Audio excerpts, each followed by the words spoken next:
Is everybody healthy and ready to go? Yeah, you never know when you come back from Christmas how everybody's feeling, but everyone's good to go. We had a few people coming in late, some flight issues like always, but got together last night, had a good workout, so the turnaround's quick, but yeah, we got everybody here, and luckily we don't have to turn around and travel right away again, but we're ready to get started. Is it detect they're eager to start Big 12 play? Yeah, I think so. I think players are pretty aware of what the situation is, and I think they know when you come back from Christmas that's what's next. And we talked about it a little bit before they left, and obviously, you want them to come back and sort of be ready to go physically. Mentally, that hopefully that's a given, but physically after 5 days off and you practice 2 days and you play a Big 12 game, so.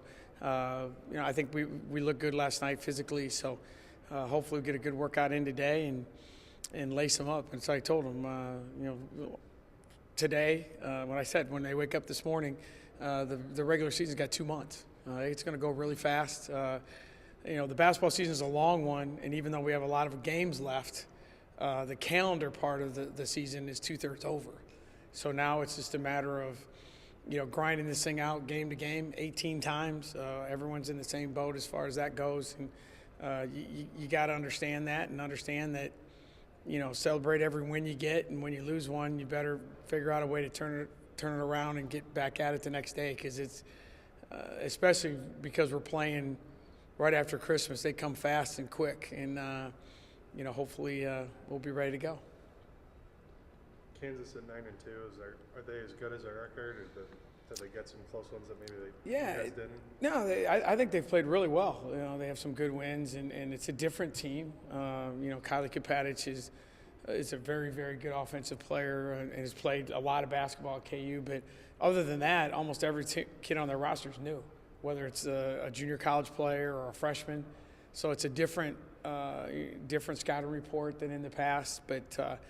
When you're 9-2, you're 9-2, and they beat Arkansas, which was a good win for them, and they had the games that they lost were close games. That they just lost a game at St. John's in overtime that was close. So they're playing with a lot of confidence. But again, for us, it's a unique situation because the personnel is so different than what we've seen in the past, and basically, you always kind of review and go back to what you saw last year out of them, and we didn't even look at any of that because it doesn't do you any good because it's a completely different team. So hopefully, we can do what we need to do, and but it's still their teams are always well coached, fundamental. They're going to defend really well. They're going to rebound.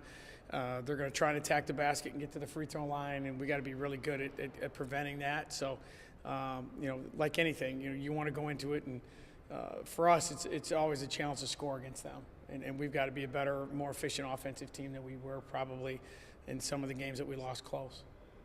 Is that a challenge for the older kids then when so much of their personnel is new? Yeah, I think it is, because that's one of the things about you get into the conference and you have the familiarity of someone that you've played against. And especially in our league when you play everyone twice, so you've played against a kid maybe, 2, 4, 6, 8 plus conference tournament. You might see a player 10 to 12 times in your career. And so now all of a sudden you play a team and literally they have one kid on our team that our players recognize. So, yeah, that is a little bit different. But it's the same for them. I mean, they're new in the league too. So that's part of it. It's a very unique situation. You don't see that when you get into conference play very often. But, they went out. And the one thing about it is all their new players are older.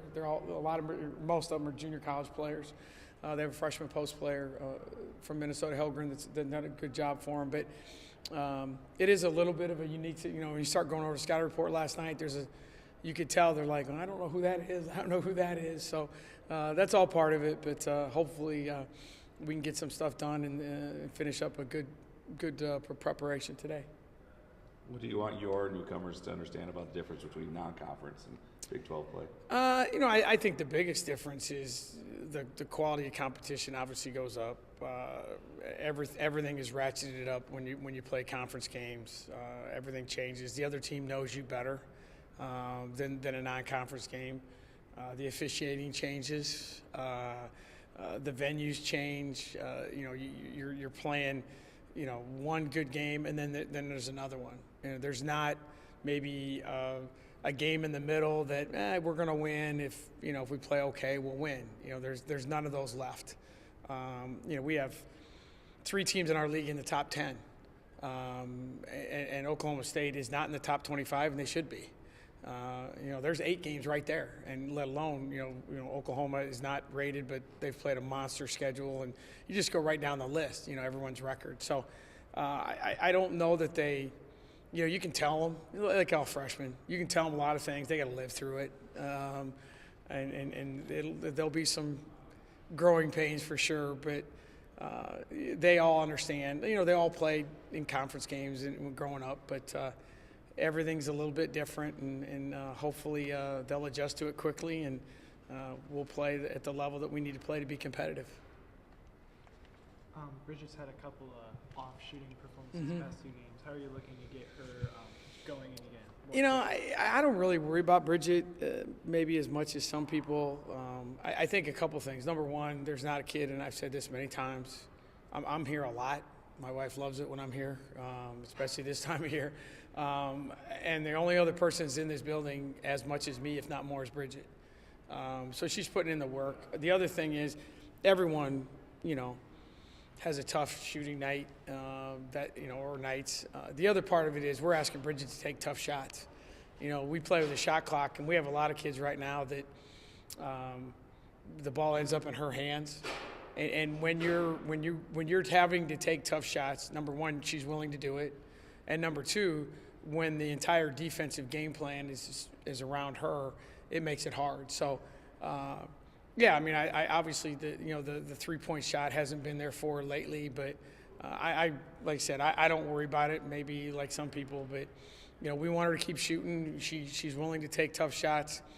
We got to find her a little bit of help and open up the court a little bit for her. But the thing with Bridget is, she's capable of really exploding and having a good night, and we're gonna have to have some of those from her to have a chance to win some Big 12 games.